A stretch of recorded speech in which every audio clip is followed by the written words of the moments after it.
فرزند زہرا یہ حالات برے ہیں۔ کاشانہ بصیرت ایک ایسا مکمل یوٹیوب چینل جس پر محروم بصارت کے لیے بالخصوص اور تمام افراد کے لیے بالعموم سینکڑوں کی تعداد میں اسلامی کتب دستیاب ہیں۔ لہذا گزارش ہے کہ آپ اپنی ذمہ داری نبھاتے ہوئے کاشانہ بصیرت کو سبسکرائب کرنے کے ساتھ ساتھ بیل آئیکن کو پریس کیجیے تاکہ آپ علم کے حصول کے ساتھ ساتھ مذہب اہل بیت کی اشاعت میں بھی اہم کردار ادا کرتے رہیں۔ کاشانہ بصیرت۔ فرزند زہرا یہ حالات برے ہیں۔ بسم اللہ الرحمن الرحیم۔ السلام علیکم۔ یہ کتاب آپ کے لیے کاشانہ بصیرت کی یوٹیوب چینل کی جانب سے ریکارڈ کی جا رہی ہے۔ نام کتاب احسن الفوائد فی شرح رسالہ اعتقادیہ، تالیف شیخ صدوق علیہ رحمہ۔ اب ہم کتاب کا پارٹ نمبر 59 پڑھیں گے۔ 40واں باب تقیہ کا بیان کی تفصیل، صفحہ نمبر 625۔ تقیہ کے مفہوم کی تعین اور اس کا اثبات۔ اس مقام پر حضرت شیخ مفید علیہ رحمہ کا یہ اراد کسی حد تک درست ہے کہ حضرت مصنف علام کا کلام تقیہ کے متعلق دیگر اکثر مسائل کی طرح بہت مجمل ہے۔ اس میں نہ تقیہ کے مفہوم معنی بیان کیے گئے ہیں اور نہ ہی یہ تفصیل بیان کی گئی کہ تقیہ کہاں واجب ہے اور کہاں حرام، کہاں راجع اور کہاں مرجوح۔ اس لیے ہم ذیل میں اس مسئلے پر قدر تفصیل کے ساتھ گفتگو کرتے ہیں۔ تقیہ کے لغوی معنی ہیں ڈر، خوف، اور اصطلاح میں تقیہ کا مطلب یہ کہ کسی شرعی ضرورت مثل خوف، عرض و ناموس اور خطرہ مال و جان کے وقت حق کو پوشیدہ رکھ کر خلاف حق بات کا اظہار کرنا۔ یہ مسئلہ من جملہ ان مسائل کے ہے کہ جن کی وجہ سے مخالفین ہمیشہ اہل حق پر زبان طعن و تشنع دراز کرتے رہتے ہیں، حالانکہ یہ ایک فطری امر ہے جسے بلا امتیاز مذہب و ملت ہر ضعیف و کمزور انسان اپنی نگہداشت اور مال و جان کی حفاظت کے لیے ضرور عمل میں لاتا رہتا ہے۔ اگر کمزور و ناتواں انسان بوقت ضرورت تقیہ سے کام نہ لے تو وہ ختم ہو جائیں۔ اسلام جو کہ دین فطرت ہے، اس کے متعلق یہ کس طرح متصور کیا ہو سکتا ہے کہ وہ انسان کی اس فطری حق کو اس سے سلب کر لے اور اس فطری تقاضے کو حرام قرار دے دے۔ یہی وجہ ہے کہ بانی اسلام اور ان کے اوصیاء علیہ السلام نے تقیہ کو فقط جائز ہی نہیں بتایا بلکہ اس کی اہمیت پر بہت کچھ زور بھی دیا ہے۔ چنانچہ جناب امام جعفر صادق علیہ السلام فرماتے ہیں، بخدا روئے زمین پر مجھے تقیہ سے زیادہ کوئی چیز بھی محبوب نہیں ہے۔ اصول کافی، بلکہ یہاں تک فرما دیے کہ اصول کافی جس میں تقیہ نہیں اس میں کوئی دین نہیں ہے۔ تقیہ کے جواز پر آیات متکثرہ اور اخبار متنافرہ بلکہ متواترہ کتب میں فریقین میں موجود ہیں۔ بنا بر اختصار ہم ذیل میں چند آیات و اخبار پیش کرتے ہیں۔ جواز تقیہ کی پہلی آیت ارشاد قدرت ہے، پارہ نمبر 14 سورہ نحل رکوع نمبر 20۔ اس شخص کے سوا جو کلمہ کفر پر مجبور کیا جائے اور اس کا دل ایمان کی طرف سے مطمئن ہو، جو شخص بھی ایمان لانے کے بعد کفر اختیار کرے بلکہ خوب سینہ کشادہ جی کھول کر کفر کرے تو ان پر خدا کا غضب ہے اور ان کے لیے بڑا سخت عذاب ہے۔ ترجمہ فرمان۔ اس آیت مبارکہ کے متعلق تمام مفسرین اسلام کا اتفاق ہے کہ جواز تقیہ پر دلالت کرتی۔ چنانچہ تفسیر بیضاوی جلد نمبر 1 صفحہ نمبر 396، تفسیر کشاف جلد نمبر 2 صفحہ نمبر 345، طبع مصر تفسیر کبیر جلد نمبر 5 صفحہ نمبر 355 میں مذکور ہے کہ ایک مرتبہ کفار نے جناب عمار اور ان کے والدین شریفین جناب یاسر و سمیہ کو گرفتار کر لیا اور ان کو چند کلمات کفر کہنے پر مجبور کیا۔ جناب یاسر و سمیہ کے انکار کرنے پر ظالموں نے ان کو بڑی بے دردی سے قتل کر دیا، لیکن جناب عمار نے وہ کلمات کفر کہہ کر اپنی جان بچا لی۔ بعض لوگوں نے آن حضرت کی خدمت میں شکایت کی کہ عمار کافر ہو گیا۔ آن حضرت نے فرمایا، اس طرح نہ کہو، عمار تو سر سے قدم تک ایمان سے لبریز ہے اور ایمان اس کے گوشت و پوست کے ساتھ مخلوط ہے۔ اس اسنا میں جناب عمار بھی بچشم گریاں و دل بھریاں بارگاہ نبوی میں حاضر ہوئے۔ آپ نے اس کے آنسو پوچھتے ہوئے فرمایا کوئی بات نہیں، اگر کفار دوبارہ تجھ سے یہی کلمات کہلوائیں تو دوبارہ کہہ دینا۔ اس کے بعد یہ آیت مبارکہ نازل ہوئی۔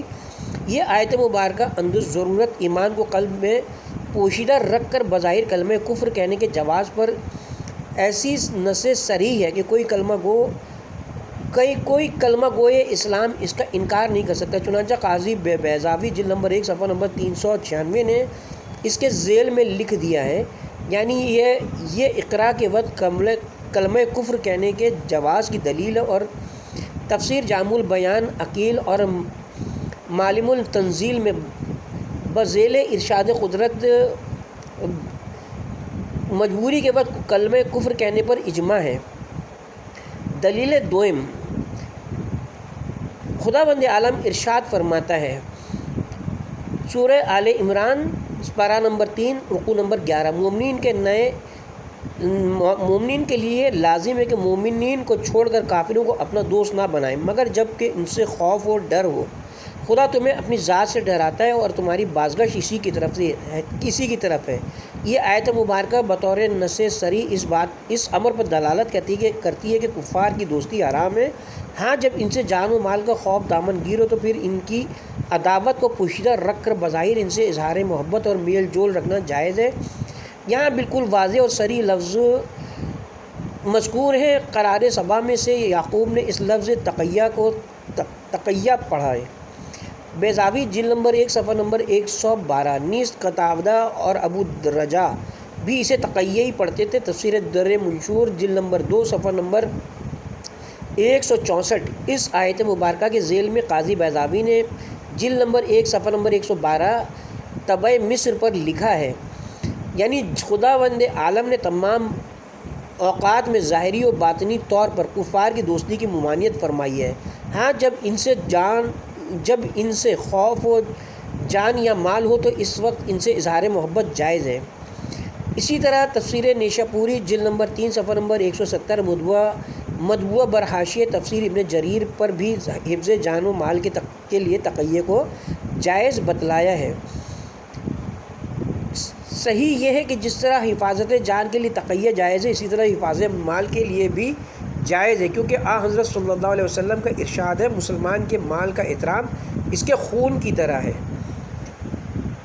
دلیل سوم، خداوند عالم نے مومنین آل فرعون کی مدح و ثنا کرتے ہوئے فرمایا، سورہ مومن پارہ نمبر 24 رکوع نمبر 9، آل فرعون میں سے ایک مرد مومن نے کہا جو کہ اپنے ایمان کو پوشیدہ رکھتا تھا۔ خداوند عالم کا اس کے فعل و کتمان ایمان و اظہار کفر کو مقام مدح میں بیان کرنا اس بات کی قطعی دلیل ہے کہ ایسے حالات میں ایسا کرنا نگاہ قدرت میں محبوب و مرغوب امر ہے۔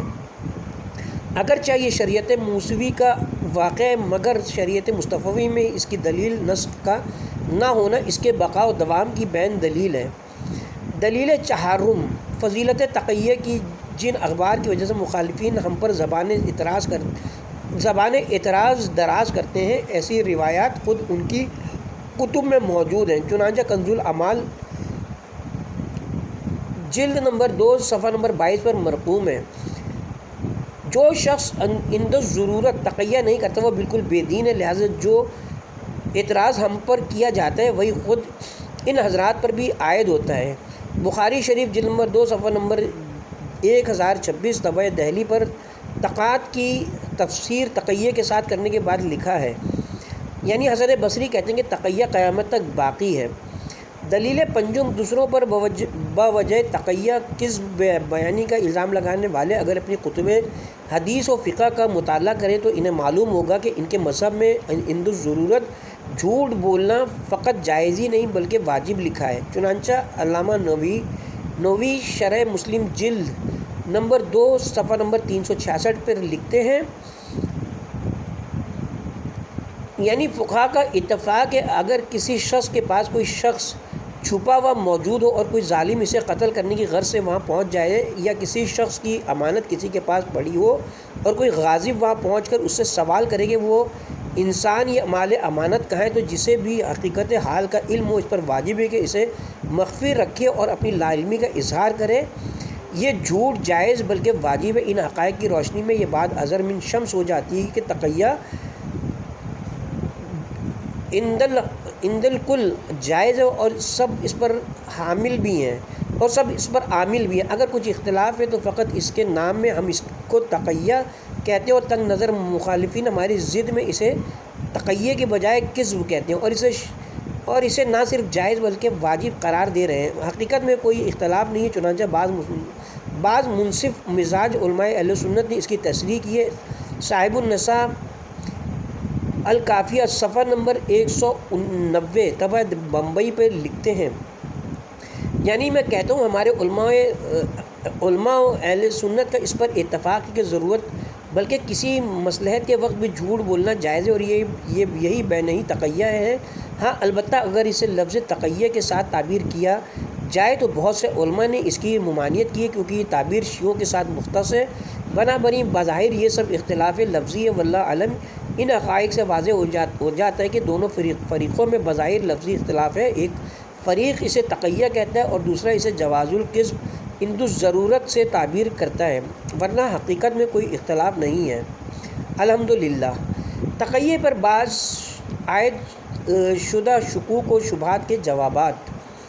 مذکورہ بالا بیانات شافعیہ سے یہ امر محقق و مبرہم ہو چکا ہے کہ تقیہ کوئی ایسا مسئلہ نہیں ہے جو شیعوں کے ساتھ مختص ہو تاکہ اس پر عائد کردہ شبہات کی جواب دہی کا فریضہ ان پر عائد ہو، بلکہ واضح کیا جا چکا ہے کہ یہ مسئلہ مشترکہ ہے اور عند الضرورت سب اس پر عمل کرتے رہتے ہیں۔ مگر تاہم چونکہ ہمیشہ تنگ نظر ملا ہمیں اس سلسلے میں ملعون کرتے تھے اور کرتے رہتے ہیں اور ابلا پر فریبی کے لیے اس پر مختلف اعتراضات کرتے رہتے ہیں، اس لیے ہم مناسب سمجھتے ہیں کہ یہاں اختصار کے ساتھ ان کے ارادات ما جوابات ذکر کر دیں تاکہ یہ مسئلہ کسی لحاظ سے بھی تشنیع تکمیل نہ رہ جائے، جیسا کہ ہماری ہر مسئلے میں یہی روش اور رفتار ہے۔ پہلا شبہ اور اس کا جواب۔ تقیہ مثل نفاق ہے کیونکہ ان ہر دو میں یہ قدر مشترک ہے کہ دل میں کچھ ہوتا ہے اور ظاہر کچھ اور کیا جاتا ہے، اور چونکہ نفاق حرام اور ناجائز ہے لہذا تقیہ بھی ناجائز ہوگا۔ اس کا جواب یہ ہے کہ یہ قیاس بالکل بے اساس ہے۔ تقیہ اور نفاق کو ایک قرار دینے میں جہالت یا تجاہل ہے، ورنہ معمولی عقل و علم رکھنے والے حضرات بھی جانتے ہیں کہ تقیہ اور نفاق میں زمین و آسمان کا فرق ہے۔ تقیہ میں ایمان کو چھپا کر کفر کو ظاہر کیا جاتا ہے اور نفاق میں کفر و شرک کو پوشیدہ رکھ کر اسلام و ایمان کو ظاہر کیا جاتا ہے۔ پس جب یہ دونوں الگ الگ حقیقتیں ہیں تو پھر ایک کے حکم کا دوسرے پر چسپاں کرنا کس قانون و آئین میں جائز ہے؟ یہ قیاس مع الفاروق تو ان لوگوں کے نزدیک بھی غلط ہے اور ناجائز ہے جو قیاس کو درست سمجھتے ہیں۔ دوسرا شبہ اور اس کا جواب۔ ابتدائی اسلام میں جبکہ اسلام کمزور تھا بے شک تقیہ جائز تھا، مگر فتح مکہ کے بعد جبکہ اسلام و مسلمین طاقتور ہو گئے تھے یہ حکم منسوخ ہو گیا، لہٰذا اب ناجائز ہے۔ یہ شبہ فریب کاری عیاری کا شاہکار ہے، ورنہ معمولی عقل و فکر رکھنے والا انسان بھی سمجھ سکتا ہے کہ کسی حکم کا منسوخ ہو جانا اور بات ہے اور کسی چیز کو کچھ عرصے تک بوجہ عام ضرورت استعمال میں نہ لانا چیزیں دیگر ہیں۔ یہ ٹھیک ہے کہ فتح مکہ کے بعد ایک مرتبہ تقیہ کی ضرورت نہ رہی تھی کیونکہ اس وقت خوف نہ تھا، مگر یہ کہنا کہ اس وقت تقیہ ہمیشہ کے لیے منسوخ ہو گیا تھا یہ خدا اور رسول پر کھلا افطرا ہے۔ ظاہر ہے کہ کسی حکم کا نقص بغیر نص صریح کے ثابت نہیں ہو سکتا، اور ارشاد قدرت ہے کہ ہم جب کوئی آیت منسوخ کرتے تو اس کی مثل یا اس سے بہتر ناسخ آیت لاتے ہیں۔ علامہ سیوطی اپنی تفسیر اتقان جلد نمبر 2 صفحہ نمبر 24 پر رقم تراز ہیں،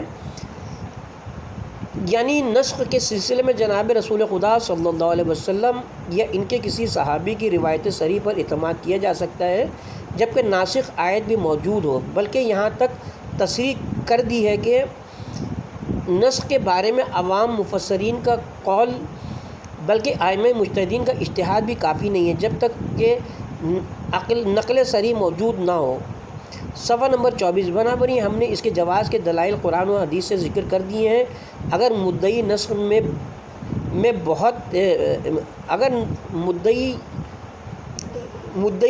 میں ہمت ہے تو اس کے منسوخ ہونے پر کوئی کوئی نص قرآنی پیش کرے، ورنہ اس طرح بلا دلیل قرآنی دعویٰ کرنے سے کچھ حاصل نہیں ہو سکتا۔ تیسرا شبہ اور اس کا جواب: اگر تقیہ جائز تھا تو پھر حضرت امام حسین علیہ السلام نے میدان کربلا میں کیوں تقیہ نہ کیا اور اپنا سب گھر بار راہ خدا میں علائل کلمۃ الحق کے لیے کیوں قربان کر دیا؟ آپ کے بیعت یزید نہ کرنے سے معلوم ہوتا ہے کہ تقیہ جائز نہیں ہے۔ یہ شبہ بھی حقیقت الامر کو نہ سمجھنے پر مبنی ہے، ورنہ کوئی حقیقت بین اور معاملہ شناس آدمی یہ اعتراض نہیں کر سکتا۔ اگرچہ شبے کے جواب میں الزاماً اتنا کہہ دینا ہی کافی کہ اگر تقیہ جائز نہ ہوتے تو حضرت امیر المومنین علیہ السلام خلافت شیخین کے وقت اور حضرت امام حسن مجتبیٰ صلح معاویہ کے وقت اس پر عمل نہ کرتے، مگر چونکہ اس طرح خدشہ ہے کہ ایک ظاہر بین ائمہ طاہرین کے افعال میں اختلاف کا خیال فاسد کرے، حالانکہ ان کے افعال و اقوال میں فی الحقیقت کوئی اختلاف نہیں ہوتا، لہٰذا اس امر کی قدر وضاحت کر دی جاتی ہے۔ کتاب کی ہیڈنگ ہے تقیہ کے اقسام۔ اصل حقیقت بیان کرنے سے پہلے یہ جاننا ضروری ہے کہ متن رسالہ میں جو یہ مذکور ہے کہ تقیہ واجب ہے، یہ امر علی الاطلاق صحیح نہیں ہے، بلکہ بنا بر تحقیق محققین تقیہ احکام خمسہ پر منقسم ہوتا ہے۔ بعض اوقات واجب ہوتا ہے، بعض اوقات حرام، بعض اوقات راجع یعنی مستحب ہے، اور بعض اوقات مرجوع و مکروہ، اور بعض اوقات فقط مباح ہوتا ہے۔ ہم کہتے ہیں کہ خواہ حضرت امیر علیہ السلام کا بوقت خلافت شیخین تقیہ ہو یا جہل الصفین کی جنگ، اسی طرح حضرت امام حسن کی پہلی جنگ ہو یا بعد میں صلح، خواہ امام حسین کا جہاد ہو یا امام زین العابدین علیہ السلام کی قید و بند، حضرت امام محمد باقر اور امام جعفر صادق علیہ السلام کی خانہ نشینی ہو یا امام موسیٰ کاظم علیہ السلام کی قید یا امام رضا کی ولی عہدی، یہ سب حفاظت دین اور حراست شریعت سید المرسلین کے مختلف مظاہر ہیں۔ مقصد و مال سب کا ایک ہی ہے، حقیقت میں کوئی اختلاف نہیں ہے۔ ائمہ طاہرین علیہ السلام کے افعال میں ظاہری اختلاف کی وجہ یہ امر محتاج بیان نہیں کہ حالات کے بدلنے سے ایک ہی مقصد کے حاصل کرنے کے طور و طریقے بدلتے رہتے ہیں۔ سرور کائنات کے انتقال پر ملال کے وقت اسلام داخلی اور خارجی دشمنوں کے نرغے میں گھرا ہوا تھا۔ اگر اس وقت جناب امیر اپنا حق خلافت حاصل کرنے کے لیے شمشیر بکف ہو کر میدان میں اتر آتے تو دارالخلافت میں خانہ جنگی کی وجہ سے اسلام مٹ جاتا، جیسا کہ آپ خود فرماتے ہیں، میں نے دیکھا کہ اگر میں اس وقت اسلام اور مسلمانوں کی خاموش رہ کر نصرت و امداد نہ کروں تو اسلام میں ایسا رکھنا پڑ جائے گا کہ اس کا صدمہ مجھے خلافت کے چھن جانے سے بھی زیادہ ہوگا۔ نہج البلاغہ۔ معلوم ہوا کہ اس وقت دین کی بقا تقیہ کر کے بساط صبر پر بیٹھنے میں تھی۔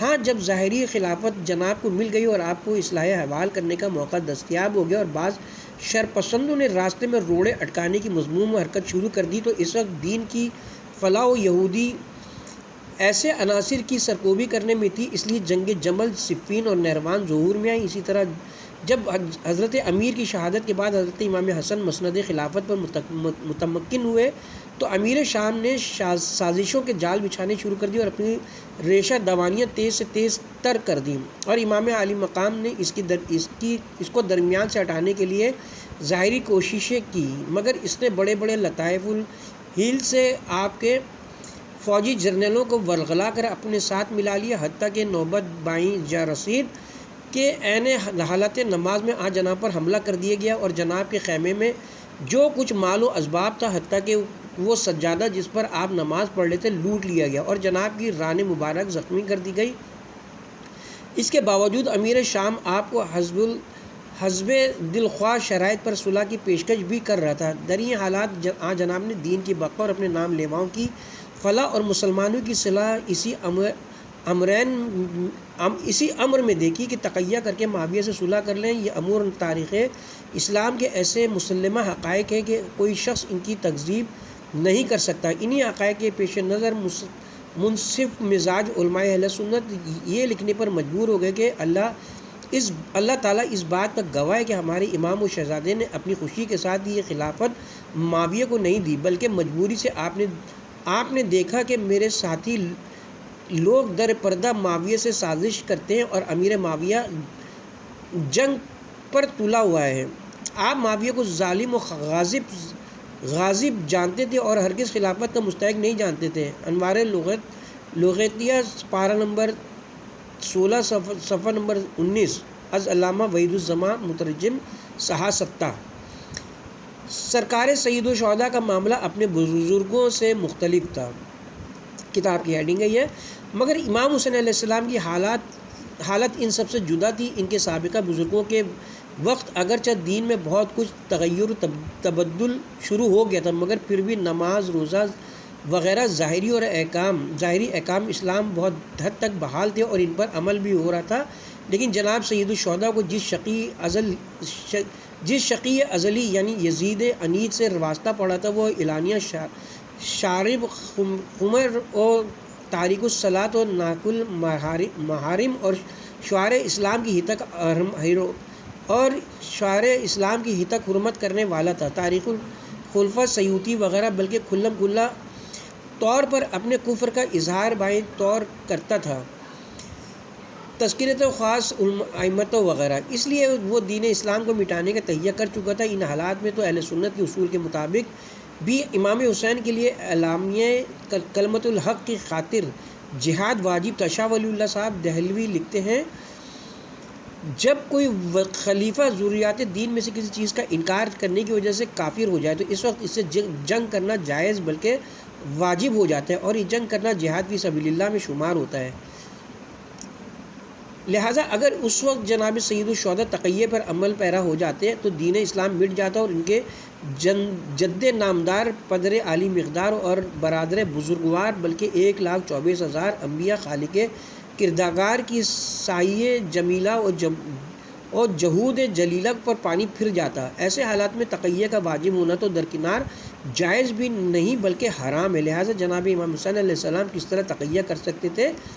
امام علی مقام سے بڑھ کر کون شخص معاملہ شناس ہو سکتا ہے؟ وہ سمجھتے تھے کہ اس وقت دین خدا کی بقا اور شریعت مصطفیہ کی اصلاح آپ کی شہادت عظمیٰ میں مضمر ہے۔ اسی لیے جناب نے فرمایا کہ تن من دھن کی بازی لگا دی اور اپنے تمام اعزاء و انصار کو راہ خدا میں شہید کرا کے اسلام کو زندہ جاوید بنا دیا۔ اسلام زندہ ہو گیا بس کربلا کے بعد۔ حضرت سید الشہداء اور ان کے پیشروؤں میں ایک ظاہری فرق یہ بھی نمایاں تھا کہ ان بزرگواروں کو خلفائے وقت کی طرف سے برابر صلح کی پیشکش کی جاتی تھی، مگر جناب سید الشہداء کے لیے دو ہی راستے تھے، بیعت یزید یا شہادت۔ لہٰذا بیعت کرنے میں دین جاتا تھا اور نہ کرنے میں جان جاتی تھی۔ ظاہر ہے کہ جب معاملے کی نزاکت اس حد تک پہنچ جائے تو ایسے حالات میں قانون شریعت کے مطابق دین کی بقا کا انتظام کرنا واجب و لازم آتا ہے۔ لہٰذا فرض شناس امام علیہ السلام نے وہی کچھ کیا جو ان کو کرنا چاہیے تھا۔ ان حقائق سے روز روشن کی طرح واضح و آشکار ہو گیا کہ جناب سید الشہداء کی جہاد کو تقیہ کے عدم جواز کے ساتھ کوئی تعلق نہیں ہے۔ ایسا اعتراض وہی لوگ کرتے ہیں جو بات سمجھنے کی اہلیت نہیں رکھتے، ورنہ الحال تقنن علی المقال۔ ہاں یہ اور بات ہے، اذا مذکورہ بالا حقائق سے واضح ہو گیا کہ تقیہ کا جواز بالکل بے غبار ہے، بلکہ یہ اس شریعت مقدسہ اسلامیہ کے محاسن و محامد میں داخل ہے۔ اس کے جواز کا انکار سراسر جہالت و ضلالت ہے جو کسی دیندار انسان کا شیوا و شعار نہیں ہو سکتا۔ ہاں یہ اور بات ہے کہ لوگ اس کو محل بے محل استعمال کر کے اس عامت الناس کی نظروں میں معیوب بنا دیں۔ ایسے سہل انگیز اور آرام پسند حضرات کے لیے محقق قلمکار جناب محمد سلطان صاحب مرزا مرہون کا یہ افادہ آویزہ گوش بنانے کے قابل ہے۔ موصوف لکھتے ہیں، یہ ہوتا آیا کہ انسان کے ہاتھوں میں اچھی سے اچھی شے بگڑ جاتی ہے اور تقیہ اس سے مستثنیٰ نہیں ہے۔ ہم دیکھتے ہیں کہ آج کل شیعہ اپنے تئیں شیعہ کہنے سے گریز کرتے ہیں، فقط اس وجہ سے کہ شاید اگر ان کا شیعہ ہونا معلوم ہو جائے تو ان کے افسر اور پبلک ان کو بری نگاہ سے دیکھیں گے، اور جو شیعہ افسران ہیں وہ شیعہ افراد کو ان کا حق بھی دینا بھی پسند نہیں کرتے تاکہ لوگوں کی نگاہوں میں وہ غیر جانبدار سمجھے جائیں۔ حالانکہ ان کی اس ملازمت کی وجہ جواز ہی یہی ہے کہ ابنائے ملت کو فائدہ پہنچائیں۔ اس کو وہ تقیہ کہتے ہیں، حالانکہ یہ تقیہ نہیں ہے۔ ان کو نہ جان کو خوف ہے اور نہ قانوناً شیعہ ہونے سے ان کو نقصان پہنچتا ہے۔ غیر شیعہ ان کو غیر جانبدار ہونے کا لقب دینے کے بجائے صحیح طور سے بزدل اور حریص سمجھتے ہیں، اور وہ ایسا سمجھنے میں حق بجانب بھی ہیں۔ ایسے لوگوں نے تقیہ کو بدنام کیا ہے۔ انتہاء الکلام فلسفہ اسلام حصہ 2۔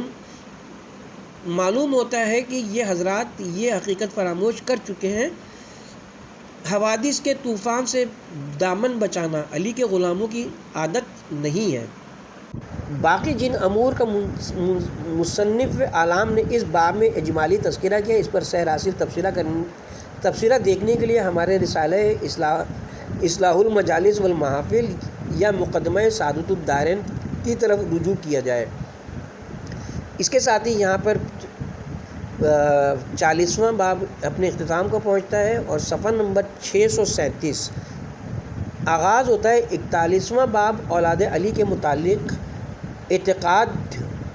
حضرت شیخ ابو جعفر علیہ رحمہ فرماتے ہیں کہ حضرت علی علیہ السلام کی اولاد امجاد کے بارے میں ہمارا اعتقاد یہ کہ یہ آل رسول ہیں، ان کی مودت و محبت تمام مسلمانوں پر واجب ہے کیونکہ وہ اجر رسالت ہے، جیسا کہ خداوند عالم ارشاد فرماتا ہے، اے رسول جو لوگ مال کی پیشکش کر رہے ہیں ان سے کہہ دو کہ میں تبلیغ رسالت کے سلسلے میں تم سے کوئی مزدوری نہیں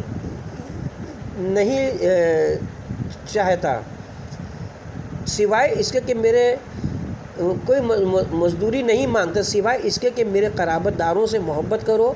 صدقہ چونکہ لوگوں کے ہاتھوں کی میل کچیل ہوتا ہے اور ان کے لیے باعث طہارت باطنی ہوتا ہے، اس لیے وہ ان سادات پر حرام کر دیے گئے، مگر اولاد رسول میں بعض کا صدقہ بعض پر نیز ان کا صدقہ ان کے غلاموں اور کنیزوں پر حلال ہے۔ چونکہ مال زکوٰۃ ان پر حرام ہے، اس لیے اس کے عوض میں مال خمس اولاد رسول کے لیے حلال قرار دیا گیا ہے۔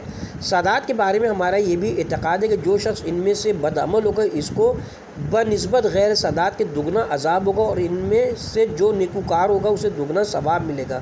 سادات کرام آپس میں ایک دوسرے کے کفو اور ہمسر ہیں۔ اس امر کی تائید پیغمبر اسلام کے اس فرمان سے ہوتی ہے جو آپ نے جناب ابو طالب کی اولاد یعنی حضرت علی علیہ السلام اور جناب جعفر طیار کی طرف دیکھتے ہوئے فرمایا تھا، ہماری بیٹیاں ہمارے بیٹوں کے مثل اور ہمارے بیٹے ہماری بیٹیوں کی مانند ہیں۔ حضرت امام جعفر صادق علیہ السلام فرماتے ہیں، جو شخص دین خدا کی مخالفت کرے اور دشمنان خدا سے محبت کرے یا خدا تعالیٰ کے اولیاء سے دشمنی رکھے، اس سے بیزاری اختیار کرنا واجب ہے، وہ کوئی بھی ہو اور جس قوم اور قبیلے سے ہو۔ حضرت امیر علیہ السلام نے اپنے فرزند محمد بن حنفیہ سے فرمایا، تمہارا وہ شرف جو تواضع و انکساری سے حاصل کردہ ہو اس سے بہتر ہے جو تم کو اپنے باپ دادا کی نسبت سے حاصل ہو۔ امام جعفر صادق علیہ السلام فرماتے ہیں کہ حضرت امیر المومنین علیہ السلام کی ولایت کا اعتقاد رکھنا مجھے ان کی اولاد میں سے ہونے سے زیادہ محبوب ہے۔ حضرت صادق آل محمد علیہ السلام سے دریافت کیا گیا کہ آل رسول سے کون لوگ مراد ہیں؟ فرمایا جن میں رسول خدا کے لیے نکاح کرنا حرام ہے۔ خداوند عالم فرماتے ہیں، ہم نے نوح اور ابراہیم کو رسول بنا کر بھیجا اور ان کی اولاد میں نبوت اور کتاب قرار دی، ان میں سے بعض تو ہدایت یافتہ ہیں مگر ان میں سے اکثر فاسق و فاجر ہیں۔ حضرت صادق علیہ السلام سے اس آیت کی تفسیر پوچھی گئی کہ خلاق عالم فرماتا ہے، پھر ہم نے ان لوگوں کو اپنی کتاب کا وارث قرار دیا جنہیں ہم نے اپنے تمام بندوں سے چن لیا ہے، ان میں سے بعض تو اپنے آپ پر ظلم کرنے والے ہیں اور بعض میانہ رو اور بعض خدا کے حکم سے نیکیوں کی طرف سبقت کرنے والے ہیں۔ امام علیہ السلام نے فرمایا، اس آیت میں ظالم سے مراد وہ شخص ہے جو اپنے امام برحق کے حق کی معرفت نہیں رکھتا، اور مقصد میانہ رو سے مراد وہ شخص ہے جو امام کے حق کو پہچانتا اور باحکم خدا نیکیوں میں سبقت کرنے والے سے مراد خود امام ہے۔ جناب اسماعیل نے اپنے والد ماجد جناب امام جعفر صادق علیہ السلام سے دریافت کیا کہ ہم میں سے جو لوگ گناہ گار ہیں ان کا انجام کیا ہوگا؟ فرمایا، تمہاری اور اہل کتاب کی آرزویں پوری نہیں ہو سکتی، جو شخص بھی برے کام کرے گا اسے اس کی سزا دی جائے گی اور وہ اپنے لیے خدا کے سوا کوئی ناصر و مددگار نہیں پائے گا۔ ایک طویل حدیث میں حضرت امام محمد باقر علیہ السلام فرماتے ہیں، خدا اور اس کی مخلوق کے درمیان کسی قسم کی کوئی رشتہ داری نہیں، تمام مخلوقات میں وہی شخص خدا کو زیادہ محبوب ہے جو سب سے زیادہ اس سے ڈرتا ہے اور سب سے زیادہ اعمال کی اطاعت اور فرما برداری کرتے ہیں۔ خدا کی قسم، خدا کی بارگاہ میں بغیر اس کی اطاعت و بندگی کے کوئی شخص بھی اس کا تقرب حاصل نہیں کر سکتا۔ ہمارے پاس دوزخ سے نجات حاصل کرنے کا کوئی پروانہ نہیں ہے اور نہ ہی کسی کے پاس خدا کے بالمقابل کوئی حجت ہے۔ جو شخص خدا کا اطاعت گزار ہے وہ ہمارا دوست ہے، اور جو خدا کا نافرمان ہے وہ ہمارا دشمن ہے۔ ہماری ولایت اور دوستی حرام سے بچنے اور عمل صالح بجا لانے کے بغیر حاصل نہیں ہو سکتی۔ حضرت نوح علیہ السلام نے بارگاہ خدا میں عرض کیا، اے پالنے والے، یہ میرا بیٹا میرے اہل میں سے، تیرا وعدہ برحق ہے اور تو تمام حاکموں سے بڑا حاکم اور فیصلہ کرنے والا ہے۔ خداوند عالم نے فرمایا، اے نوح، یہ تیرے اہل میں سے نہیں ہے، کیونکہ یہ بد عمل ہے۔ تو دیکھو، جس چیز کا تمہیں علم نہیں ہے اس کے متعلق مجھ سے سوال نہ کرو، میں تمہیں پند و نصیحت کرتا ہوں کہ کہیں تم جاہلوں میں سے نہ ہو جاؤ۔ حضرت نوح نے عرض کیا، اے میرے پروردگار، میں ایسی بات کا سوال کرنے سے جس کا مجھے علم نہیں ہے تیرے حضور میں پناہ مانگتا ہوں۔ اگر تو نے میرے حال پر رحم نہ کی اور معافی نہ دی تو میں ضرور خسارہ پانے والوں میں سے ہو جاؤں گا۔ حضرت صادق علیہ السلام سے اس آیت کی تفسیر پوچھی گئی، جن لوگوں نے خدا پر جھوٹ بولا ہے، روز قیامت تم دیکھو گے کہ ان کے چہرے سیاہ ہوں گے، کیا متکبر لوگوں کا ٹھکانہ جہنم نہیں ہے؟ امام علیہ السلام نے جواب میں فرمایا کہ اس سے وہ شخص مراد ہیں جو امامت کا دعویٰ کرے، حالانکہ امام نہ ہو۔ کسی نے عرض کیا اگر وہ جھوٹا مدعی امامت علوی بھی ہو؟ فرمایا، اگرچہ وہ علوی ہونے کے ساتھ ساتھ فاطمی بھی کیوں نہ ہو۔ حضرت نے اپنے اصحاب سے فرمایا، تمہارے اور تمہارے مخالفین کے درمیان صرف مضمر کا ہی فرق ہے۔ عرض کیا کہ وہ مضمر کیا ہے؟ آپ نے فرمایا، مضمر وہی چیز ہے جسے تم برات کے نام سے یاد کرتے ہو۔ جو شخص مذہب میں تمہارا مخالف ہو اور مذہب حق سے تجاوز کر جائے تو تم اس سے بیزاری اختیار کرو، اگرچہ وہ علوی اور فاطمی ہی کیوں نہ ہو۔ اسی طرح آپ نے اپنے بیٹے عبداللہ افتح کے بارے میں اپنے اصحاب سے فرمایا، جس مذہب پر تم لوگ ہو یہ اس پر نہیں ہے، میں اس سے بیزار ہوں، خدا بھی اس سے بیزار ہو۔ اس کے ساتھ ہی اب ہم یہاں پہ کتاب کے پارٹ نمبر 59 کا اختتام کرتے ہیں، اور پارٹ نمبر 60 کا آغاز 41واں باب سادات کرام کے متعلق اعتقاد کا بیان کی تفصیل سے کیا جائے گا انشاءاللہ۔